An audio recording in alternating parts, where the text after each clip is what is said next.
बहुत मुश्किल और बहुत अहम सवाल भी यही है। अब अजय उपाध्याय जी, एक बयान मनीष तिवारी का आपने भी सुना जिसमें उन्होंने ये साफ तौर पर कहा कि जब अध्यादेश वापस लेने का फैसला ले लिया गया, ये कहा गया कि सर्वसम्मति से यह फैसला लिया गया है। सर्वसम्मति से तो अध्यादेश लाने का भी फैसला लिया गया था। देखिए, जब वो फैसला लिया गया था तब भी लोग आश्चर्य में थे कि आखिर ऐसा फैसला क्यों लिया जा रहा है। जब ये फैसला वापस लिया जा रहा है तब भी यही कहा जा रहा है कि आखिर ये फैसला क्यों वापस लिया गया है। जिस ढंग से राहुल गांधी ने ये काम किया उसके प्रति मेरे मन में थोड़ी सी जो एक मेरा रिजर्वेशन है वो ये है कि जिस क्रूर ढंग से राहुल गांधी ने ये कहा कि इस कागज़ को फाड़ के फेंक देना चाहिए, मेरे ख्याल से हिंदुस्तान की कैबिनेट के कलेक्टिव विजडम को इस ढंग से कहना ये नेहरू गांधी परिवार के लिए शोभा नहीं देती है। राहुल गांधी का ये तरीका अच्छा नहीं है। जो उन्होंने बातें कही वो बातें बिल्कुल ठीक थी, उन बातों से मैं पूर्णतः सहमत हूँ, लेकिन जिस ढंग से वो बातें कही गई, भारतीय राजनीति में एक संवेदनशील परंपरा है और उसमें इस तरह की चीज़ों का स्थान नहीं है। मुझे लगता है कि शायद राहुल गांधी को अभी एक राउंड और अपने को पॉलिश करना होगा अगर उनको ठीक ढंग से भारतीय राजनीति में अपना स्थान बनाना है। कांग्रेस पार्टी में उनका स्थान सुनिश्चित है, कोई उसको चैलेंज नहीं करता है। आज की तारीख में उनकी अथॉरिटी को कोई चैलेंज करने वाला नहीं है और उन्होंने इस बात को आज प्रमाणित कर दिया है। बिल्कुल, यहां जिस तरीके से अशोक जी ने इस बात को रखा कि राहुल ने जो कहा वो सही लेकिन तरीका गलत, इस तरीके पर सतीश जी मैं आपसे सवाल करूंगा, लेकिन उससे पहले एक रिपोर्ट से लोगों को रूबरू कराएं कि दागी नेताओं को बचाने के लिए लाए गए अध्यादेश पर यूपीए सरकार दो फाड़ नजर आ रही है। जहां इसके कई सहयोगी दलों ने इस विधेयक को वापस ना लेने का दबाव बनाया, तो वहीं कई नेता राहुल गांधी के पक्ष में भी नजर आए।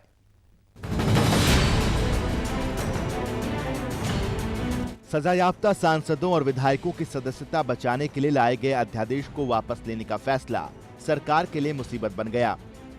यूपीए के सहयोगी दलों ने इसे प्रतिष्ठा का सवाल बना दिया। ये महज संयोग ही है कि कांग्रेस उपाध्यक्ष राहुल गांधी की वजह से मंत्रिमंडल के फैसले को पलटने के खिलाफ यूपीए के सहयोगी उठ खड़े हुए हैं। जो इस अध्यादेश के समर्थन में दिखे वो है एनसीपी और नेशनल कॉन्फ्रेंस। ये कांग्रेस की सरकार नहीं है, ये गठबंधन की सरकार है, यूपीए की सरकार है और हम यूपीए के कांग्रेस के सहयोगी दल हैं। हम श्री राहुल गांधी के अनुयायी नहीं हैं, सहयोगी हैं। इसलिए जो सरकार ने फैसला किया था उसे बदलने के और बेहतर तरीके हो सकते थे। डीपी त्रिपाठी के साथ साथ जम्मू कश्मीर के मुख्यमंत्री और नेशनल कॉन्फ्रेंस के नेता उमर अब्दुल्ला ने भी अध्यादेश के पक्ष में बयान दिया। सरकार को बाहर से समर्थन दे रही समाजवादी पार्टी ने भी अध्यादेश वापसी के प्रस्ताव का विरोध किया है। पार्टी ने टूक कहा कि जब तक किसी को अंतिम रूप से दोषी नहीं ठहरा दिया जाता तब तक उसे सजा नहीं दी जा सकती है। लोअर कोर्ट के फैसले के आधार पर किसी नेता की मेंबरशिप ली जाए, किसी नेता को दोषी मान लिया जाए, हम उससे सहमत नहीं हैं। इससे तो पूरी की पूरी एक तो न्याय व्यवस्था पर भी प्रश्न लगेगा। बहरहाल जिस तरह से यूपीए के सहयोगी अध्यादेश वापसी के विरोध में एक सुर में आवाज उठा रहे हैं, उसके बाद आने वाले महत्वपूर्ण चुनाव से पहले कांग्रेस की मुश्किलें काफी बढ़ गई हैं, जिससे आसानी से पार पाना पार्टी के लिए आसान नहीं होगा। Bureau report, focus India. Satish ji, इस पूरे के पूरे रिपोर्ट को भी आपने देखा और जिस तरह से सहयोगियों का एक तेवर भी नजर आया, उसको देखकर आपकी दूरदर्शिता क्या कहती है?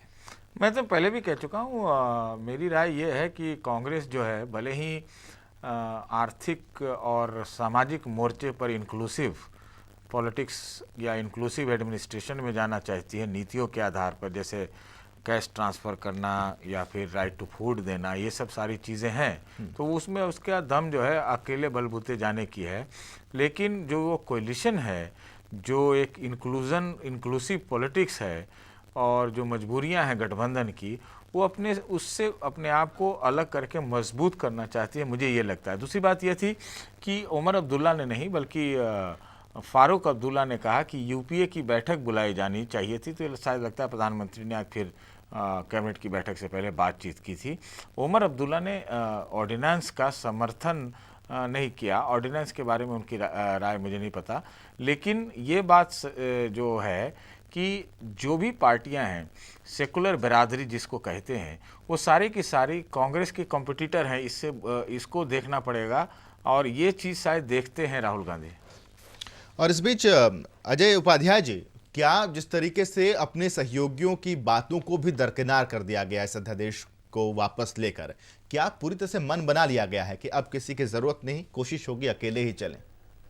देखिए, भारतीय राजनीति का जो परिदृश्य है उसमें ये बात साफ है कि चुनाव के तुरंत बाद उन सभी दलों के साथ हाथ मिलाने की कोशिश करना जिनसे कि चुनाव के पहले शायद उम्मीद भी नहीं की जाती थी कि आंख भी मिलाएंगे, बात भी करेंगे, और प्री पोल सिचुएशन में एक दूसरे के साथ गला काट प्रतिस्पर्धा, अब ये भारतीय राजनीति का एक इस्टेब्लिश नाम है।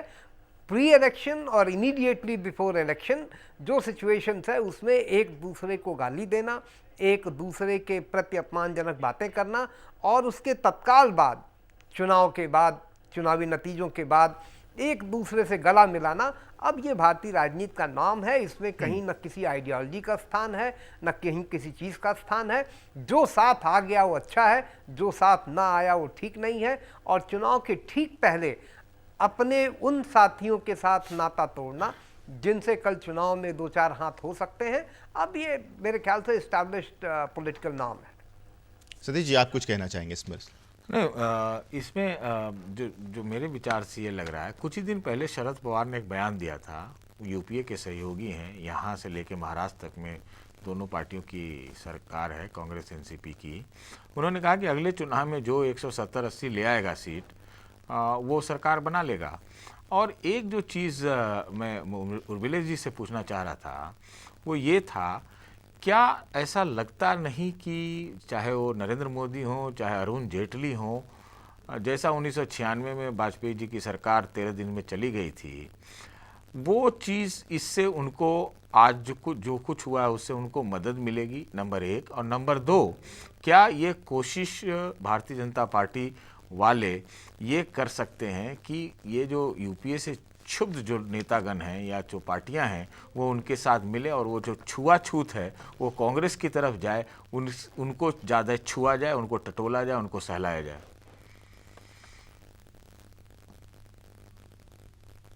ऐसे दल जो अब तक एनडीए के प्रति या भारतीय जनता पार्टी के प्रति, खास तौर पे नरेंद्र मोदी के प्रधानमंत्री पद का प्रत्याशी बनाए जाने के बाद काफ़ी एनर्जेटिक या काफ़ी दूरी बनाए हुए थे और उनको लगता था कि अनटचेबल है ये अलायंस एनडीए और बीजेपी के साथ नहीं जाया जा सकता, क्योंकि उसके पास बीजेपी का भी कोई ऐसा नेता नहीं है जो अपेक्षाकृत उदार हो। तो ये जो सोच दलों की है उसमें बहुत कोई क्वालिटेटिव डिफरेंस या बड़ा गुणात्मक फर्क तो नहीं आया है, लेकिन एक साउथ से भारतीय जनता पार्टी के लिए दक्षिण से एक खुशी जरूर मिली है, जब जगन मोहन रेड्डी जैसे नेता ने, जो आमतौर पे माना जाता है कि किसी भी हालत में वो बीजेपी की तरफ नहीं जा सकते, उन्होंने नरेंद्र मोदी का निजी तौर पे, खासकर उनकी प्रशासनिक दक्षता का काफ़ी गुणगान किया है। तो अब ये मुझे लगता है कि जगन मोहन रेड्डी की एक टैक्टिस भी हो सकती है कि चूंकि बीजेपी का, नरेंद्र मोदी का इस बीच में टीडीपी के नेता चंद्रबाबू नायडू से अच्छा संवाद चल रहा था और नायडू ने संकेत दिया था कि वो अलायंस में आने जा रहे हैं, हो सकता है कि उनके संभावित अलायंस को में दरार डालने के लिए जगन मोहन रेड्डी ने ये एक टैक्टिकल बयान दिया हो, जिससे बीजेपी को थोड़ी देर के लिए टीडीपी से सीमांध्रा में कम से कम रोका जा सके। तो ये एक पहलू। लेकिन ब्रेक पे जाने से पहले अजय जी, ब्रेक पर जाने से पहले अजय जी, बीजेपी झोली नहीं फैलाना चाहती लेकिन छतरी फैलाने की कोशिश कर रही है। आपको ऐसा लगता है? अरुण जेटली का आज बयान आया कि जो यूपीए वाले हैं अब उनको कांग्रेस का साथ छोड़ना चाहिए। देखिए, मुझे लगता है कि बीजेपी को 1996 के बाद ये बात बिल्कुल ठीक से समझ में आ गई थी कि अकेले बलबूते वो सरकार नहीं बना सकते। तो उन्होंने उसके बाद से जिस तरह से एक अलायंस बनाना शुरू किया, उसमें एनडीए आया, एनडीए बना, एनडीए के साथ लोग आए, फिर ये हुआ कि अगर नरेंद्र मोदी लीडर होंगे तो एनडीए टूट जाएगा। एनडीए कितना टूटा कितना नहीं टूटा वो तो एक बात है, लेकिन अब एक बार जब ये घोषणा हो गई कि नरेंद्र मोदी प्रधानमंत्री पद के उम्मीदवार हैं, तो फिर उसमें कुछ गुणा भाग, जैसे अभी उर्मिलेश इंडिकेट कर रहे थे कि चंद्रबाबू नायडू और जगन मोहन रेड्डी दो अगर एक साथ सीमांध्र में आएंगे तो कैसे ये इक्वेशन बनेगा, बिगड़ेगा। बहुत से लोग ऐसे हैं जो अभी फेंस पे बैठे हुए हैं। जयललिता जैसी महिला हैं जो अभी फेंस पे बैठी हुई हैं, वो किस करवट जाएंगी पता नहीं, लेकिन लगता है कि मोदी के साथ रहेंगी। तो ये जो इक्वेशंस बनने की बात है, बीजेपी अपने एलाइज को साथ रखने की कोशिश कर रही है और कोशिश ये करेगी कि कुछ लोगों को जोड़े भी। हम 3, 4, 5 पार्टियों से ज़्यादा अलायंस पे नहीं जाते हैं, लेकिन आप देखेंगे कि जब ये गठबंधन की सरकार बनती है तो कम से कम 25 से 40 पार्टियां, छोटी बड़ी पार्टियां मिलके ये सरकार बनाती हैं और ये एक बड़ा कुनबा बुनना होता है। मुझे लगता है कि बीजेपी ये कुनबा बुनने की तैयारी में है, लेकिन कांग्रेस अनटचेबल हो जाएगी, क्योंकि सेकुलरिज्म आज भी इस देश की राजनीति का एक बड़ा डिसाइसिव फैक्टर है। बिल्कुल। और उस डिसाइसिव फैक्टर पे जब राजनीति करने की बात आती है तो अभी बहुत सी पार्टियां ऐसी हैं जो किसी भी हालत में एनडीए के पास नहीं जा पाएंगी, चाहे जितना भी न्यूट्रल हो। बिल्कुल, कई पार्टियां हैं जो एनडीए की तरफ नहीं जाएंगे, उनके लिए अगर ऑप्शन बचता है तो हो सकता है कि वो यूपीए में शामिल हो। लेकिन आज सीधे तौर पर आज तमाम जो राजनीतिक गतिविधियां घटी हैं कांग्रेस के अंदर, उसको लेकर चर्चा करें। फिलहाल छोटे से ब्रेक ले रुक रहे हैं। तीनों खास मेहमान हमारे साथ बने हुए हैं। ब्रेक के बाद जैसे लौटेंगे चर्चा को आगे बढ़ाएंगे।